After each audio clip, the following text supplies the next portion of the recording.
C'est l'histoire d'une femme qui portait dans la paume de sa main un rayon de soleil. Cette femme avait toujours la main fermée, dans sa poche, dans un gant, derrière le dos, collé à la cuisse, soit une autre partie de son corps.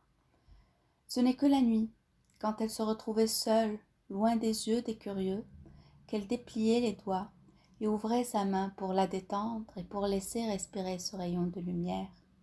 Ce rayon emprisonné derrière ses doigts barreaux, coincés, rapetissés et bien cadenassés. Le rayon s'étire, enfin, illumine la chambre, éblouit le regard de la femme et se mit devant elle et lui dit avec calme : « Quand vas-tu enfin comprendre ?» Elle répliqua sans trop d'attention : « Mais comprendre quoi ? Tu parles de quoi ?» Il lui dit : « Il faut laisser le passé aux morts. Tu ne veux pas oublier le jour où ces enfants dans ton voisinage se sont moqués de ta main lumineuse. Tu vis cet instant à chaque instant, en refermant ta main. Tu sais, je ne dis pas ça pour moi. Moi, si je veux, je peux m'échapper entre tes doigts et illuminer chaque lieu, chaque personne, par où je passe, enfin, par où tu passes.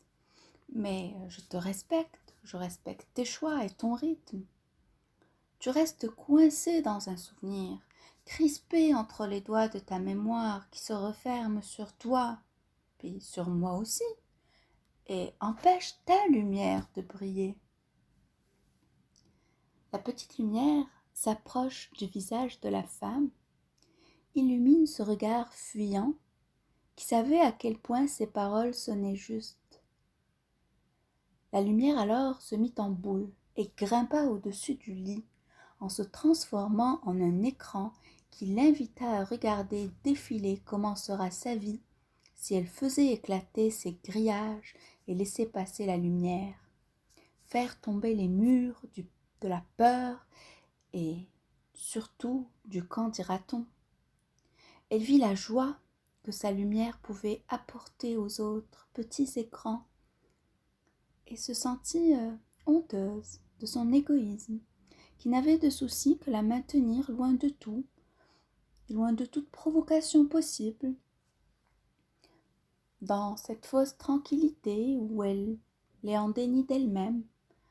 Elle regarda la petite lumière qui souriait déjà, en voyant les beaux yeux de cette femme où se mêlait une étincelle de détermination et d'envie de changement. Elle chuchota : « Petite lumière, j'ai enfin compris, enfin. » La lumière s'est transformée alors en petit feu d'artifice dans toute la chambre. La femme éclata de rire et puis ouvrit la paume de sa main. La lumière s'y blottit, fatiguée, elle se tamisa et s'endormit sur-le-champ.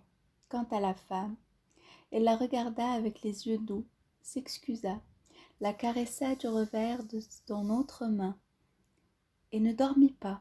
Elle était tellement excitée avec tous les projets qu'elle allait enfin entreprendre grâce à l'aide de sa propre lumière.